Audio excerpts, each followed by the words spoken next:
You cannot think yourself out of creative block. You have to let it flow. What's up, pals, and welcome back to another episode of The Passion Project. I'm your host, Hallee Smith, visual storyteller and creator on TikTok and YouTube. I hope that this podcast can inspire you to get out of your comfort zone and into your passions so that you can live a truly fulfilling life. And the best part about it is that we're on this journey together. So let's go.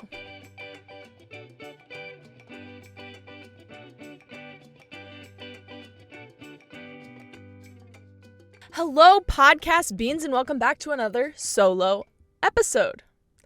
Today, I'm going to be talking about the opposite of what we talked about in the last solo episode. Before we talked about having too many ideas, today we're going to be talking about having too few ideas, also known as creative block. It might sound backwards, but I think in a way, having too many ideas can lead to creative block. And now when we're thinking about creative block, this could literally apply to anything. You could be working on a school project, an art project, a hobby, studying for a test, a work project. Anything you're working on right now, this episode can help you to take that project past the finish line. Ironically, I had creative block writing the outline for this episode, mostly because, like we talk about today, I often find myself falling into perfectionism, which I know happens to a lot of creative people because we have a lot of attention to detail. So if you're a perfectionist, listen up. I think that these tips that I'm going to tell you about can really help you to take your projects across the finish line and help you to be more creative. So first of all, what is creative block? If you haven't heard of it, I feel like most people probably have. I know some of you guys listening are younger, still in school, so we're going to start with a definition.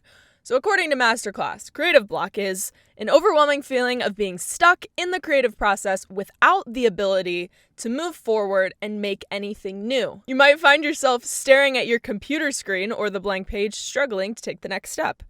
Me this morning writing this outline. I think there's a lot of different things that cause creative block. For me, like I said before, a lot of times it's perfectionism. But some of the other factors that might cause you to have creative block or not be able to come up with any ideas are having too many restrictions, having too few guidelines. So those are kind of the opposite of each other. So if you have too many restrictions, you feel stuck. You can't come up with anything because there's too many things telling you what it should be. I recently had a project like this, and I'm going to tell you guys about that after I go through these. So too many restrictions, too few guidelines. This is where it's too open. You don't even know where to start. Maybe you have too many ideas and you can't find that one thing that gets you inspired because there's so many different ways you could go with it. You're just kind of overthinking it. Number 4, burnout. If you're feeling burnt out, a lot of times creative block is going to be the worst at that point. Lack of motivation. Maybe you're boredom, you're uninspired.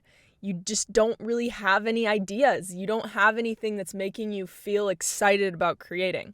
So these are some of the reasons that we get creative block. I think that step 1 is always to identify why, because once you identify what the problem is, why you might be feeling this creative block, it'll better help you to address that problem and unblock your creativity. So the ultimate goal for overcoming creative block is getting your head clear. Clearing your head, not thinking about getting it done, and just thinking about getting your head clear. Because you can't think your way out of creative block. You really cannot think your way out of it. You'll just continue to stress yourself out worse. So get your head clear. Get rid of other people's opinions. Get rid of your own opinions. And let go of that perfectionism.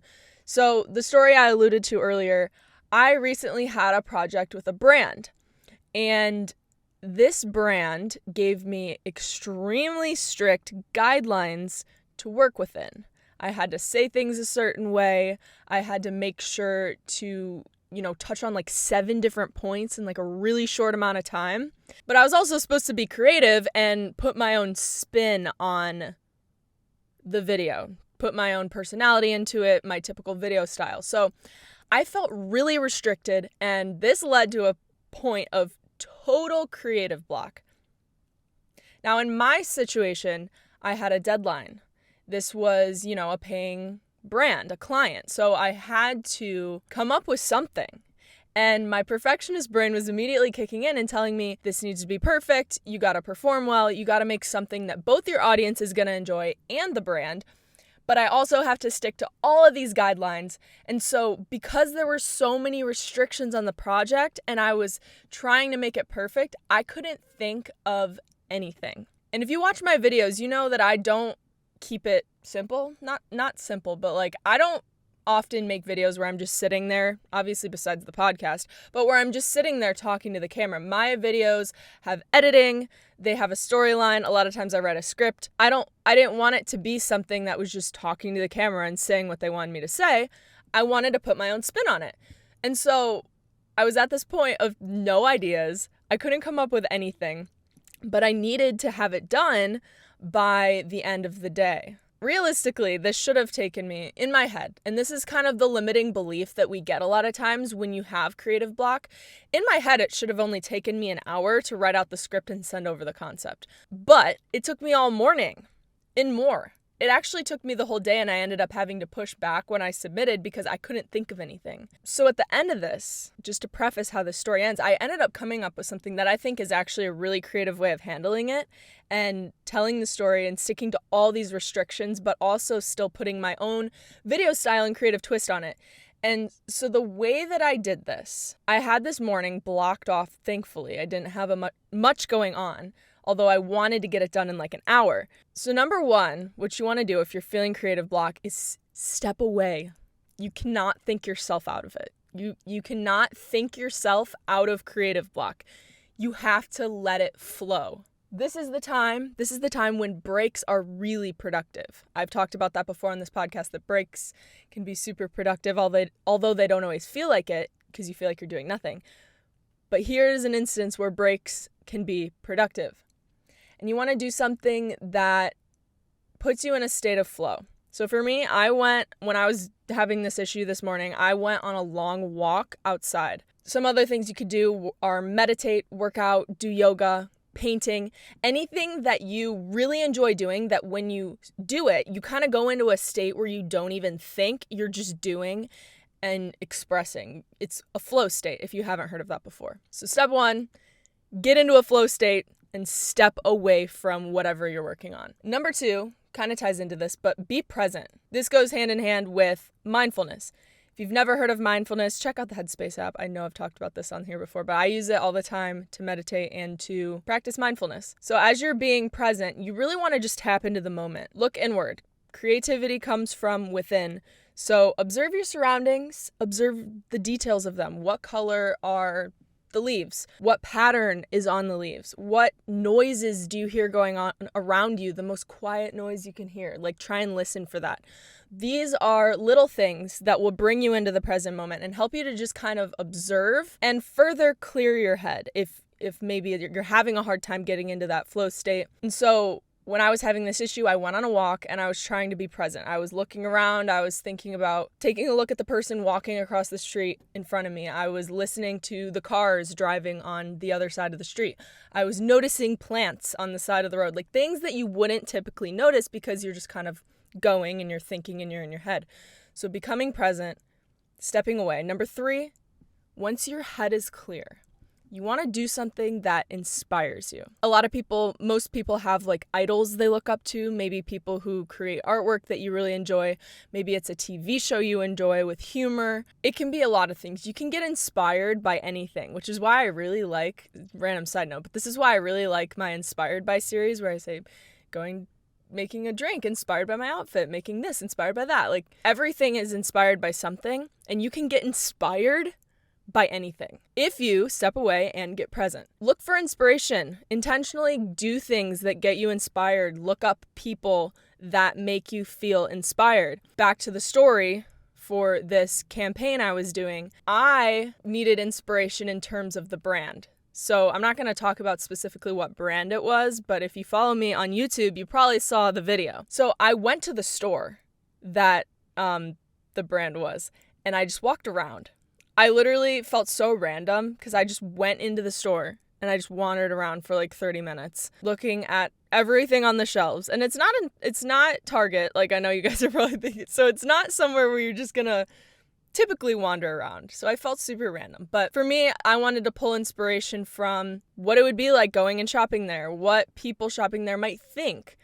And so I put myself in that situation to be present and observe and get inspired all in one. So I almost combined those three together. So I just went to the store and observed the customer experience and tried to put myself in the shoes of somebody walking in there and shopping there. And so once you get inspired, and throughout all of this, if you have perfectionistic tendencies, which I know a lot of creatives do because we pay, a lot of attention to detail, stop it.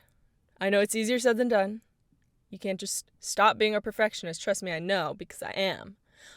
But here are some of the things that I tell myself whenever I start being super perfectionistic about my work or what I want to do next. The world will not end if it is not perfect.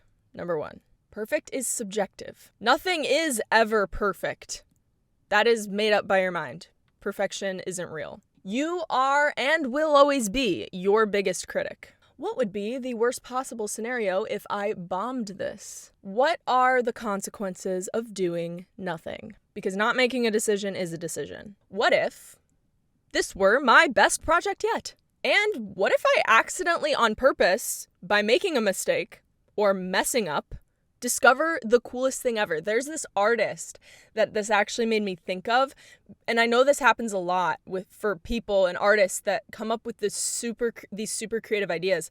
So he has these paintings that they're squiggly. So like the canvas is squiggly, and then the woodwork on the outside of the painting is like wavy. And so it gives his art this super creative standout effect where when you see these paintings with his style of paint on it, you're like, oh my gosh, that's by that guy.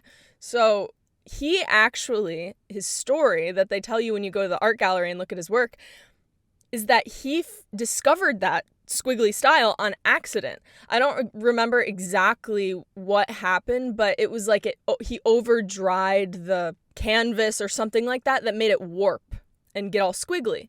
But by making that mistake, by being imperfect in the process, he discovered the thing that made him unique. Because this thing looked really cool. Sometimes you can't think your way into an idea. You have to just let it happen. And if you're not present in the process, like I said before, where you want to take a step back and observe your surroundings, you're going to miss that thing. You're going to miss that thing that makes you unique. So perfectionism can stop you from having your breakthrough. So let yourself mess up. Make mistakes. It's okay. Who knows? It might be your big breakthrough, your big thing. And the last thing I want to mention here is that when it comes to creative block, it's going to look different if you have a deadline on something versus if you don't. For me, in this story, I had a deadline. And so I had to force myself to be in these situations. I had to force myself to get inspired. And then I just had to roll with something. Sometimes having a deadline can be good because it pulls you out of that perfectionistic state. And it makes you make a decision. It makes you do something or try something and just go with it because you have to submit. You're not able to just stay stuck and keep yourself in a perfectionistic cycle. Now, if you don't have a deadline, give yourself one. Not in a pressuring way. Give your idea time to incubate if it needs it. But notice, if you're being a perfectionist, give yourself a deadline so that you have to do something, so that you have to stop being a perfectionist about it. But the reason I mentioned too, to give yourself time to let the idea marinate if you need to, I like using the term marinate, because have you ever had the experience where an idea pops into your head and you have no idea where it came from? That's the idea's marinating. It's like one thing you randomly saw or thought of combines with something else, and suddenly it's this new creative idea. That is the essence of creativity. So give yourself that time to let it marinate, but also set deadlines to make yourself stop being a perfectionist and make yourself try new things and just do it. Just do it. What was that guy? There was a guy that would just scream, just do it in videos. It was a long time ago, so I doubt any of you guys have ever seen it, but it was super viral. Anyways, action steps. I told you guys I was going to start doing these at the end of every solo episode, so action steps. To let creativity happen, because it can't be forced. It can be curated, and that's why I tell you to put yourself in an environment and give yourself what you need, but you can't force creativity. You can put yourself in a situation to let it flow so that you can get that creative state, but you can't force it. So, number 1, figure out why you might be having creative block. Are you being a perfectionist? Do you have too many restrictions? Do you have too few restrictions and you need to set a deadline or you need to set guidelines for yourself? Are you burnt out? Do you just have a lack of motivation? Or are you just bored and uninspired? There could be other things, but these are the 6 that I identified myself. So take a second and think about why you might be having creative block. Action step number 2, clear your head. Do what you gotta do. Get in a flow state. Do something that gets you there. Number 3, create the environment you need for creativity. Block your schedule. Get outside. Go somewhere that makes you feel happy. Do something that puts you in a flow state. Again, goes hand in hand with the clearing your head. Do what you gotta do. Number 4, let go of what's creating the block. Whatever it was that you identified earlier when you thought about why you might be having creative block, let it go. Let it go. Let it go. Oh God, I can't sing right now. Anyways. And number 5, send me an email if this helped you. And send it to a friend who you think you might help or someone you heard of that recently had creative block, someone who's working on a project, whatever it may be. Send this to someone you think it could help. And I would love to hear from you guys. Tell me about a time you experienced creative block. Tell me about a project you're working on right now. I'd love to hear it. Episode updates. So, last but not least, episode updates. My goal now, I might have told you guys this before, but I'm updating you again, is to have 2 guests per month. And the goal with those episodes is to share inspiring stories from passionate people so that you can in turn get inspired, get motivated, and get working on your passion project. So I hope you guys enjoyed this episode. Be sure to like, subscribe, leave a review if you're feeling it. And I will see you in the next episode. Peace out, pals.